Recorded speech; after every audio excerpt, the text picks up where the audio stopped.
Ayun. Ay, salamat ate.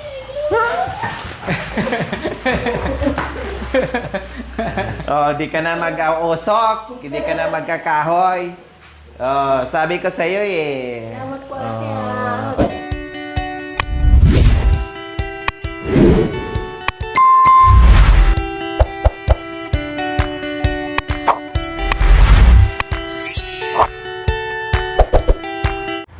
So, magandang hapon po sa ating lahat mga kabayan. Natapos yung aming primer sa loob at labas sa bahay ni Kuya Jerome and Ate Princess. Ganon pa man po mga kabayan, hindi pa tayo naglagay ng final color, pero damang-dama na ni Ate Princess and Kuya Jerome na talagang sabi nila masaya na daw yung mukha ng bahay nila, no? Pati sila mga kabayan maaliwalas na daw, malinis na daw, pati yung tatay nila na sumakabilang buhay na ay tiyak masaya daw po sa nangyari ngayon sa bahay ng mga kabayan. Kaya naging emosyonal si Ate Princess habang tayo ay nagpipintura sa bahay po nila mga kabayan. Kahit ako naman mga kabayan, alam niyo po, sabi ko nga, sa totoo lang talagang naglalaway, hindi sa pagiging maarte nating lahat. Talagang naglalaway ako mga kabayan hanggang ngayon, no, na para bang gusto ko lang inumin puro mainit na tubig, mainit na pagkain, mainit na sabaw, mainit na basta kape, ganyan, luya, or yung salabat mga kabayan, no, dahil nakita naman talaga natin yung iba doon mga kabayan, hindi ko talaga pa pinakita kasi sabi ko wag na, no, kung merong mga mahagip na mga is blurred mo na lang, no. So in-advise ko sa cameraman na wag na ipakita all over the chuchu. So ngayon po ay tapos na tayo maglagay ng primer, no. Pinatuyo po namin ng bongga para hindi agad-agad matuklap or hindi mag-aagaw yung primer at saka yung final color po niya mga kabayan, no. So hindi magmi-mix. So ang ginawa namin, okay sige, lahat labas loob ayusin natin mga, sabi ko okay sige, labas loob ayusin natin, no. And then ipahinga muna natin at bukas na tayo mga kabayan. Pag-uwi ko ng bahay kasi syempre sobrang init po mga kabayan, no. And then alam niyo naman yung bahay ni Kuya Jerome, may pagkakulob at medyo mainit po talaga doon. At buti na lang, sabi ko ay bago tayo mag-umpisa magpintura mga kabayan, siguraduhin natin na makabili na tayo ng electric fan nila, na kahit papaano makalanghap lang tayo ng hangin na hindi tayo masuffocate sa loob, no. At yung binili naming pintura mga kabayan, yung primer ay wala naman, odorless. So hindi, doon lang tayo nakaramdam ng pagod sa sobrang init mga kabayan sa loob ng bahay. Buti nang pinabuksan ko na yung bintana doon, no, at saka yung pintuan sa back door, no, nila ni Jerome, sa bahay nila ni Jerome mga kabayan. Kaya naging okay siya, no, kahit papaano labas-pasok yung hangin, no, kahit papaano. So ngayon, dahil kako ay saka na lang tayo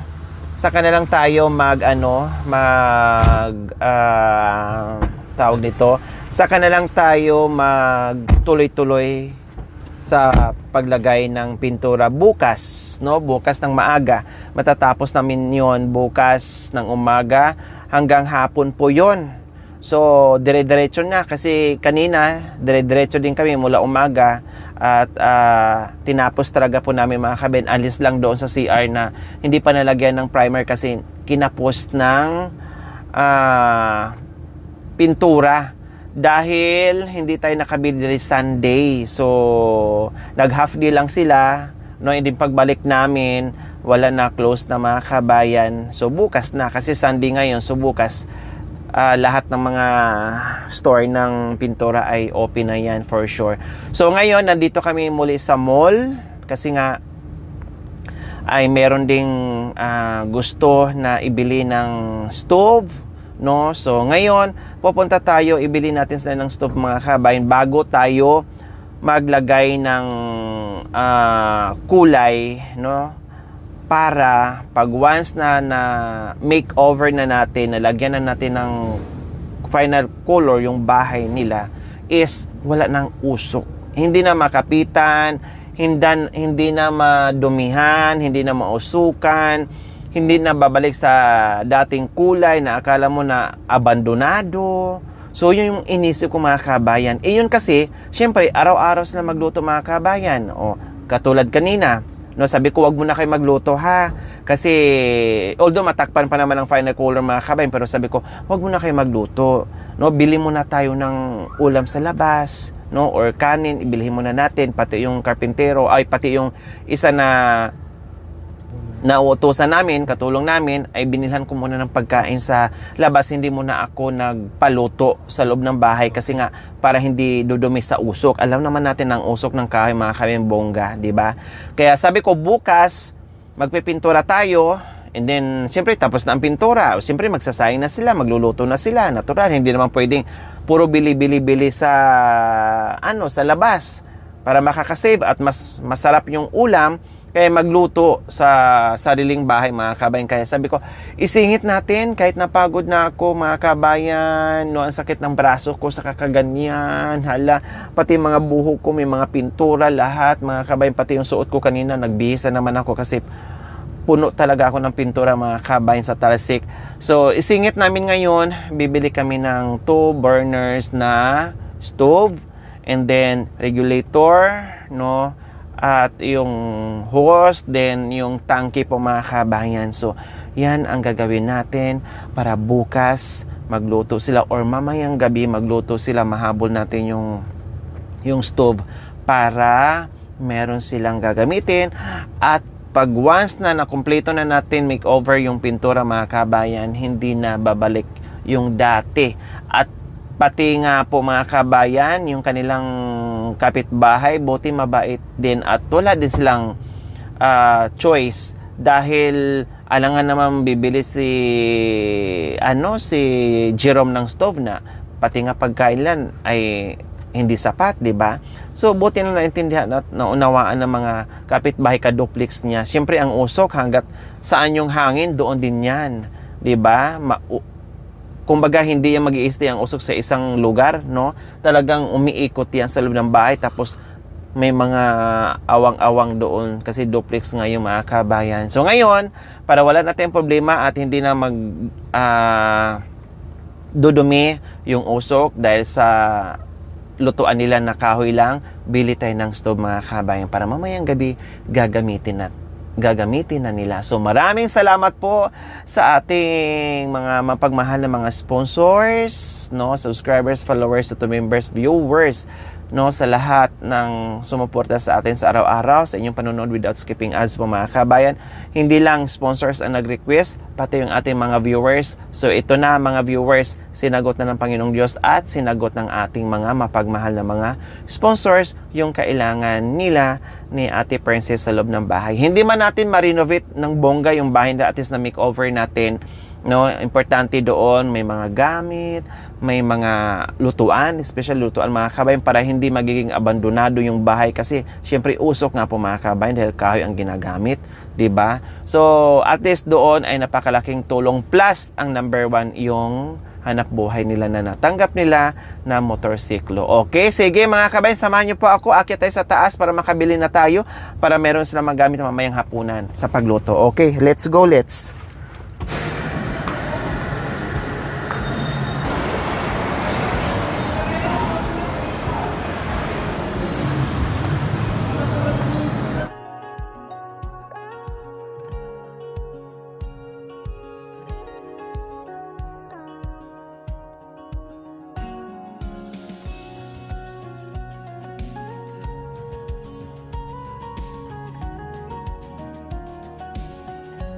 So, ayan po mga kabayan, nandito na tayo sa bilihan ng stove.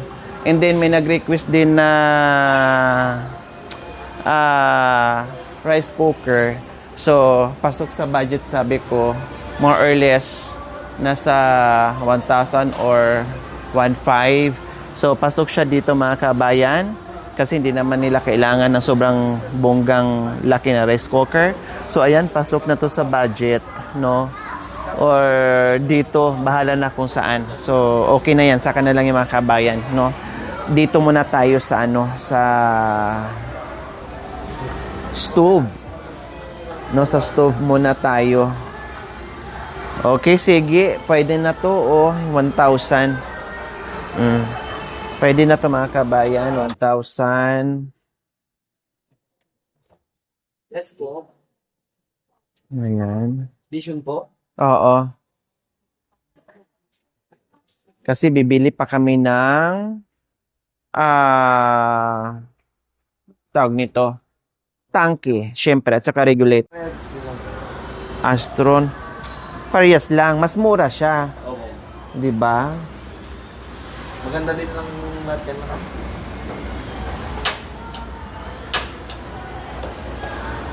Mas kilala kasi yan.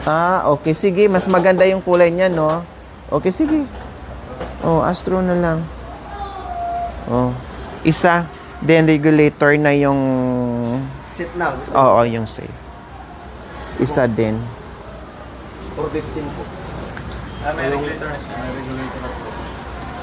Ay. Yung isa sir, may gauge po. Ay, yung may gauge na lang. 400. Okay. Okay. Gaano to kahaba yung ano niya? 1.5 po naman. Mahaba na to? Kasi medyo mataas yung ano niya. Lang sa baba. Kasya na kasi yung tangke pa nga, no? Okay, sige, ito at saka yung Astron. Ano pa bang kailangan? Stock niya sir. Okay, sige. Ano pa bang nito kulang? Yan na? Wala na. So, ayan po mga kabayan. Akala ko ito yung mapili namin Vision. No? So, ito na lang kasi mas, medyo maganda yung niya. Medyo malaki siya. No, medyo malaki siya mga kabayan. No, saka medyo maganda yung quality ng ng Astro mga kabayan. Kasi kung standard po mga kabayan, ito 1,600 kasi mahal naman talaga ang standard. So conforme, hindi ko kabisado pagdating sa mga chucho. Basta pagpasok sa budget mga kabayan, kung ano yung pasok, sige doon tayo. So yan, nakabili na tayo mga kabayan. Then papunta tayo ngayon, nag-inquire kami, tumawag kami doon sa suki namin, 2,950 hindi ako nagkamali mga kabay, na more or less nasa 3,000. So 2,950 daw po kasi suki namin yun. Sa iba, 3 plus na yung mga kabayan. Kung paano ang page niyo? Lori Aquino Talita. Sa YouTube. Lori Aquino Talita.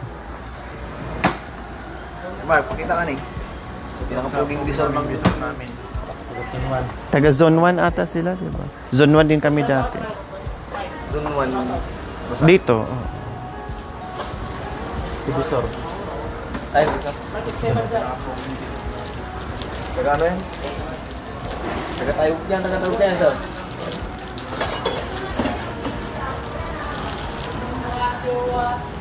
Ito yung gusto niya. Okay. Ay, ito pala, Thank you po. You're welcome. Si Mark. Na lang sa YouTube. Right.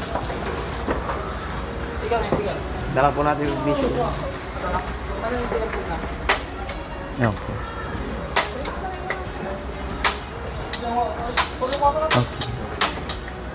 Thank you. Replacement po 1 year warranty. Awin nyo lang yung resibo.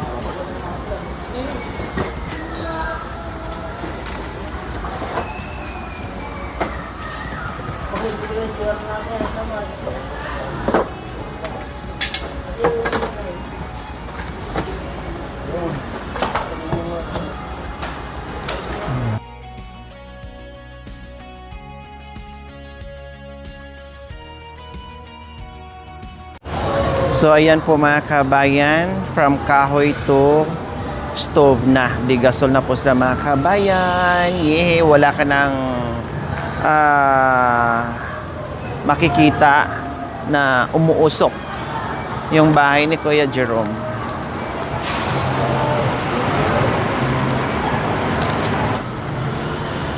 Plus, wala nang malalanghap yung kapitbahay ni Jerome na usok dahil sa pagluluto nila. So, masaya ang kapitbahay, no? Siyempre, lalo na pag may bata or sobrang usok, pag nandoon nakapalibot sa loob ng bahay, papasok yung usok mga kabayan, ay napakahirap yun, no? Masakit sa mata, mahirap huminga, lalo na pag hindi ka sanay mga kabayan. Kaya ngayon, no more usok na dahil meron na silang bagong stove.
Malapit na naman yan.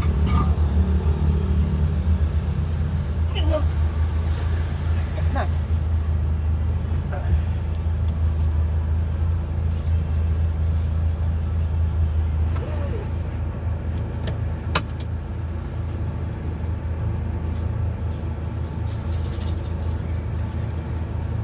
So ayan po mga kabayan, nakapagpa-deliver na tayo ng tangke, kaya tuloy tayo sa bahay nila ni Ate Princess and Kuya Jerome.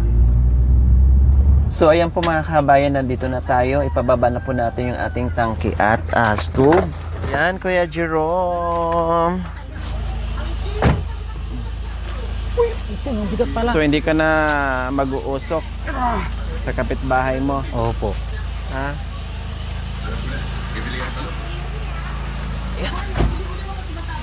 Ay na. Wow. O, di ba mga kabayan, natuyo na. O, tuyo na. Pero mas bongga siya kapag bukas na namin yan Huwag mo na! pinturahan ulit. Check! Nasaan si Ate Princess? Ayan po. Nililinisan na. Ayan o. Ay, salamat, ate.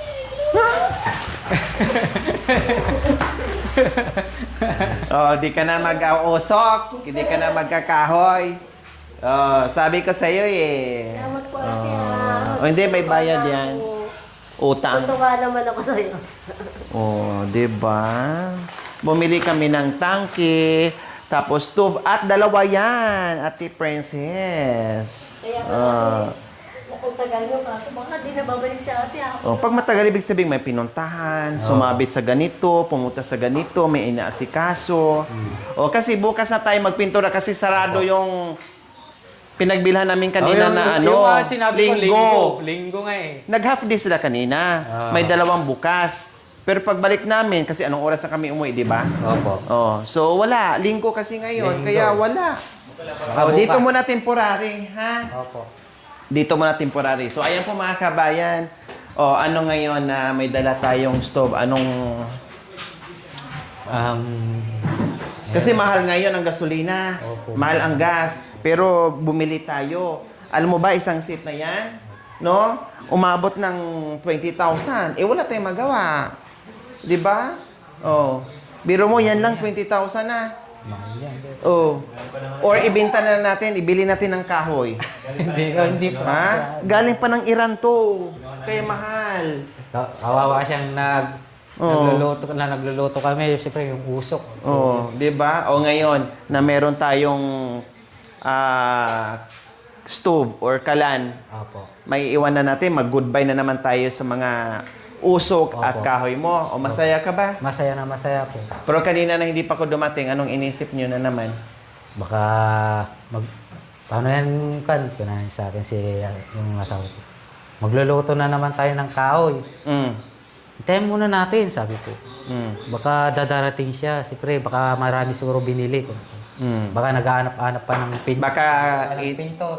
Oo, tama. Hindi pa tapos. Naghanap talaga kami kasi nga nabitin yung CR natin.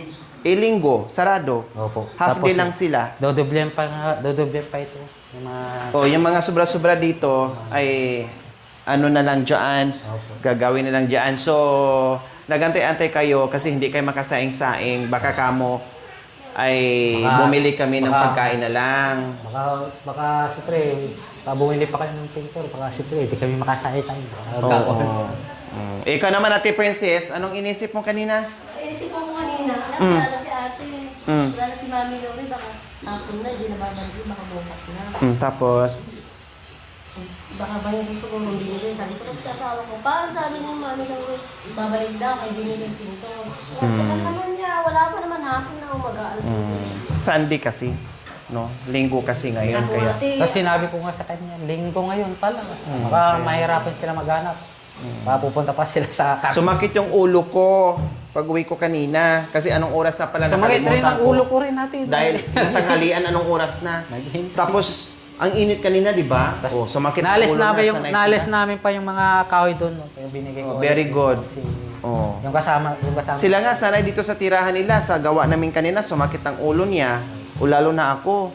Di ba? Lupay-pay na ako nung ako'y palabas na at pauwi na. Kaya pagdating ko sa bahay, nakaupo ako, di ko na namalaya, nakaidlip ako. Kung ibibigay yung mga kahoy. Siyempre, wala. Oo, wala. linisin talaga bukas. Ha?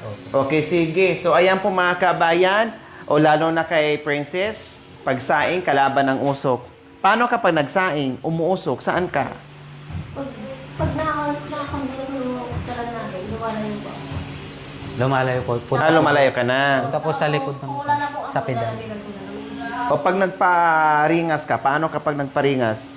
Ginagawa ko po yung tulong ko. Ginagano ang ilong mo. Pan naman. Ay, may ano ka pala eh, may paraan ka pala eh.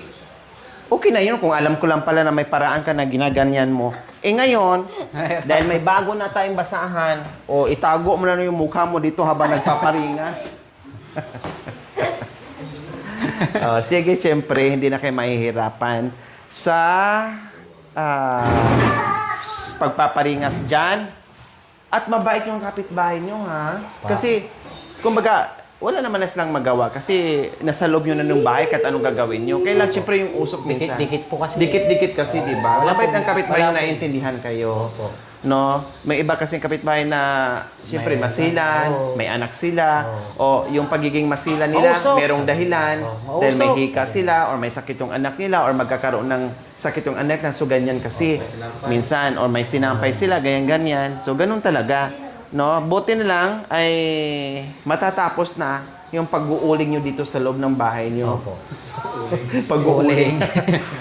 Uhuling. Wala nang umuusok. O, sige, ano natin, symbol natin. Saan Temporary natin- dyan muna Dito. natin ilagay. Dito na lang po. Temporary lang muna. Opo. Sige. Tanggalin mo muna yan. Ito? Oo, papalitan ko yan. Ginawa niya, si yung kasama kong gumawa. Patingin nga kung buo pa ba. Maganda pa. Maganda pa po. I-zone rocks natin yan. Is-isin natin ng Scotch Brite. Kasi makapal pala. Oo, makapal okay, po. sige. Linisin lang natin ang bungga. Walang butas, walang butas. walang sira, walang kalawang. Kailangan lang ng nangungutim lang dahil hindi Opo. nalinisan. Kailangan ng ugas lang po. Okay, sige, no problem. Pakitabi mo muna doon. Ipatong mo muna dyan. Temporary lang muna. Okay, sige. Makapal, maganda naman. Ito na lang po. Ha? Ito. Oo. I-ano mo na. Baliktad ata. Bago yan, ha? Kasi sabi ko doon sa suki namin, bigyan mo ako ng bago. So, symbol na po namin mga kabayan. Tuwang-tuwa si Ate Princess. Malayo pa lang siya, talagang tumatalo na siya sa saya. Ito inuna ko. Alam niyo kung bakit? Inuna ko to kasi bukas magpipintura na tayo. Para wala nang usok na hindi madumihan yung pintura natin.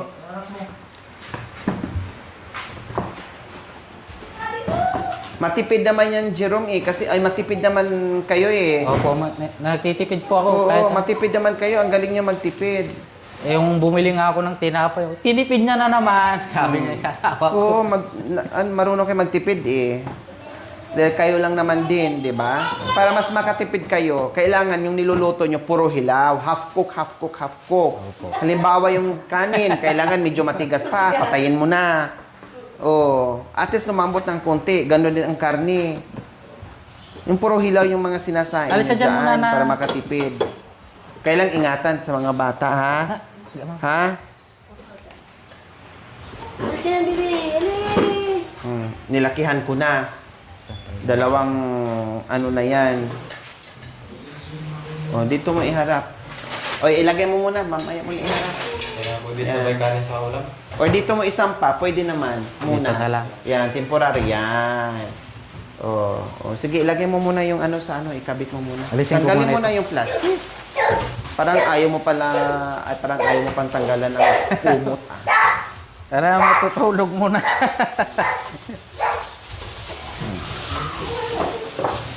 Princess, may lulutuin na. Pwede ka na mag-uusok. Tuturuin ko pa siya, baka di niya alam. Ha? Baka di niya alam mag-ganito eh. Hindi niya alam. O, sige, alisin mo yan. Ay, sorry, anak. Time ko lang matulungan yan eh. Ha? Time ko pa kanina magdaro ng Sa isang bagay nga, first time, natutunan mo nga. First time ka rin doon. Anong bagay? Paano ka nagkaroon ng anak? Oh, di ba? First time ka nga doon, natutunan mo nga. Ito pa kaya. Bakit naman yun? Ha? Ay, parang ganun din yon. Tali. O baka mahulog ka, ano? Alisin. Chilio. Tes, yung gunting nga eh. Buhangin daw ate. Lagay natin dyan. Sa... Pinapahingi nila ate yung buhangin. Pahingi nila? Oo, hingiin nila. Palagay mo na dyan. Mars! Ay, ang tao ko, sabi niya ate. Ay, sige. Thank you. Thank you. Oh. Wow, thank you naman. Sige, thank you. Wow. Oo. Oh, may nagbigay ng buhangin kasi may kapiraso dyan na dinadaanan ng drainage. No? Lahat ng tubig in stock nangangamoy mga kabayan. So, alam nila na patakpan ko, nag-offer yung mabait na kapitbahay magbigay. Shout out sa kanya. Thank you. Okay na, dapat may gamit ka pa rin. Bakit po? Pag nabusan, may... Ay, wala. Kailangan tuwing biyahe, 20 o 50 tabi. Para sa gas, para sa kuryente, 10 o 20. Ganon ha. Yan ang teknik. Para sa... Hindi yung saka na lang ako. Para gasolina. Oo. Saka na lang ako magtabi kasi malayo pa naman. Hindi umpisahan mo na buwan-buwan. Opo. Buwan-buwan, araw-araw para sa loob ng isang buwan, makarami ka na. Kung kulangin man, kunti nang idagdag mo. Opo. O yan ang sekreto ko noon. Tabi sa kuryente, May kilala tubig. naman akong pansuki na bumibili ng mga panlaman ng kusin. Oo. Ngayon, kung wala ka ng pambili, so ibenta mo yung kalan, Bakit nga? saka tangke, bili mo ng gas. Diskarte ko na. Oh. Paano ko bibili? Kawawa nga yung asawa ko, bibili ko po. Diskarte na lang po. Kahit na nahihirapan ako mamasada, diskarte ko po. Oh, ngayon hindi ka na mahirapan. Mas lalo kang sipag dahil sa mga biyayang dumating sa iyo. Oh, 'di ba? Ganado eh, no? Oh, mas lalo kang ganahan. Kaya na makaramdam ka ng pagod na lumuwag-luwag na yung Hindi buhay na po mo. ako na nakakaramdam ng Oh, pagod di ba? para nakarelax direct. Oo, lalo na ngayon na lumiwanag na ang buhay. Opo. Tingnan mo, ang puti na ako. Lumilawanag. Talaga. Pati ito, lumiwanag na rin. Ang dating kulay itim, naging puti na ulit. Pero sulitin pa natin yan, ha? Opo. Hindi. Hindi. May stopper siya. Temporary lang naman. Ayan, opo, yan. Hmm. Ganyan. Oh, yan. Oh, see? Ayos.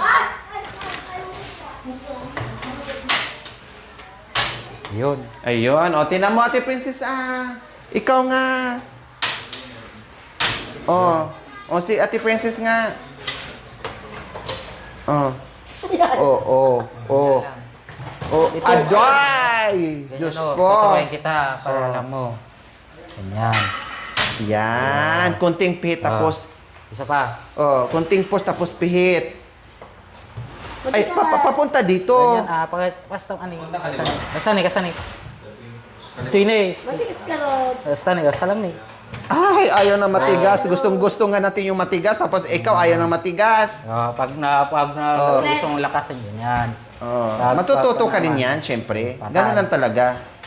Yan, tapos pa, kunti mo, palit mo. Kunti. Oh, ganyan, oh, ganyan, oh. Yan. Ulit.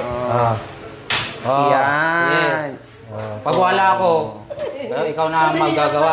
Oh, madali lang pala. Oh, sabi ko sa iyo eh. Pag hindi mo alam, hintay mo na lang ako. Tapos pag nagluluto ka para mabilis, o ganun mo na lang sa kamay mo. Oh. Ito yung kamay ko.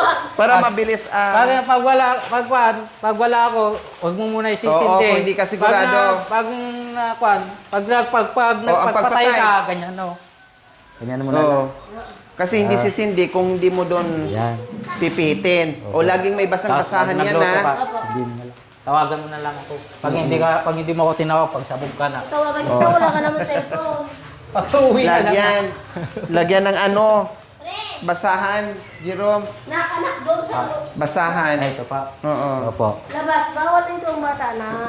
Basahan. Ito. Pero ayan po mga kabayan, ay meron na silang kalan at magagamit na nila.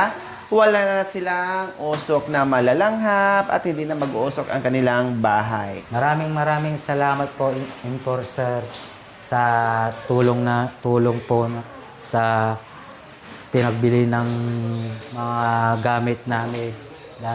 Maraming pong salamat po. Yun lang po. Thank you po. Maraming salamat po sa mga sponsor na nagbigay sa amin ng rason. Sa wakas po, hirap ako mausukan.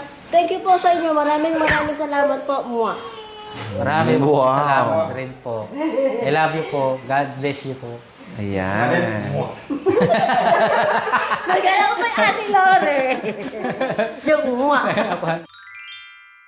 Thank you for watching. Don't forget to like, share, and subscribe.